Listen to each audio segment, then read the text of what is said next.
Season reset is coming soon, and these are the loadouts that I'm going to use after the reset to get to Legendary as fast as possible and to grind leaderboard further. And at the moment I am inside the top 1000, which is, I think, acceptable for someone who has a job and also a YouTube channel, which means that I have to record videos not just with the meta guns and I don't just do a full-on meta grind. So yeah, USS-9 just the best meta gun, and the loadout is designed to aggressively push OBG and then hold it as long as I can, and also to slay around and get the score streaks and use the equalizer. And if you don't have USS-9 loadout, then I don't know what you're doing in this game, because after the rank reset in the current meta, it is just a must use. Second splendid meta choice, Oden, high damage but it is slower, so I have the Skulker and Cold-Blooded.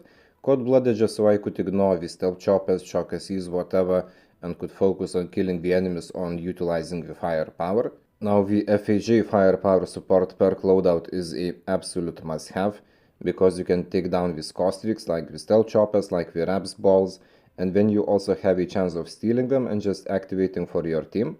And PDW is just a fine meta gun with good mobility, which just fits super well in this loadout.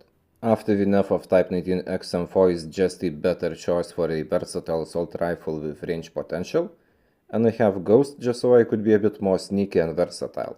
And nothing else to say about this loadout, just it is the best versatile assault rifle that you can use at the moment. I'm still keeping Type 19 though as well, because even though it is lower after the nerf, but the range potential is better, and it is just for those niche situations in big maps when I find myself needing a range gun, because from range assault rifles it is just the best choice, I would say. Manowar loadout is a must, because you will be facing persistence users, and I had matches where I would destroy 2 or even 3 vitals per match just using the Manowar, so you have to have a Manowar loadout. And I made it into an overkill so I could have GKS as backup, as it is just good like SMG in terms of mobility, range, etc.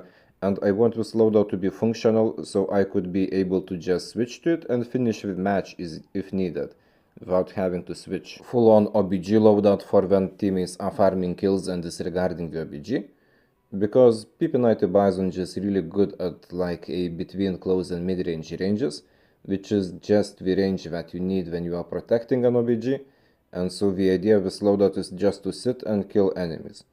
And it is not very good for aggressive pushing of the OBG area, and for that I have either the USS-9 loadout or this BP50 loadout, which has a perk setup with the hardline and more protection packs. The idea is that I get to OBG aggressively, I kill some enemies there, I push out using equalizer or BP50, and with the help of hardline I get with caustics faster, I start spamming with caustics, and I change the course of the battle, and then I can switch to another loadout, because I don't think that BP50 is very good in the current meta situation, but this is just kind of to break the situation, and then I can switch to USS-9 or whatever. Now I think that XM4 replaces the IRH in the purpose of usage area, but I still kept it in case I would replace USS-9 with it.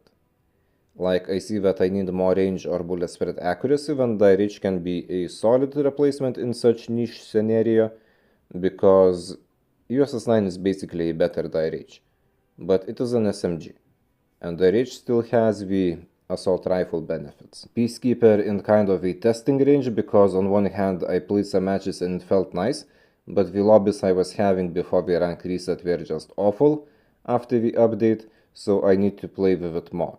And it could be a good meta option, but like I said, I just need to play more games in actually good lobbies to make a conclusion. And one more test loadout, CBR4, because I had some matches previous week with it and had some really nice pleasant experiences, but I just need to play a couple more weeks to get a good solid conclusion whether it is a good option to use in the ranked multiplayer nowadays or not. But it also has potential. Now the main takeaways: use USS-9, FAG loadout, Manowar loadout are must-haves. Others, they are just things that work for me and or I hope that will work for me, but you don't have to just copy all the other loadouts, but these 3 I think are just crucial. And maybe the Oden as well. But anyway, this is just what I'm going to use. Although I think that I might end up replacing CBR4 with the Switchblade X9 just because I want to test it as well. But that would be only one loadout change, the rest I think I will not be changing until I get to Legendary. And that's it.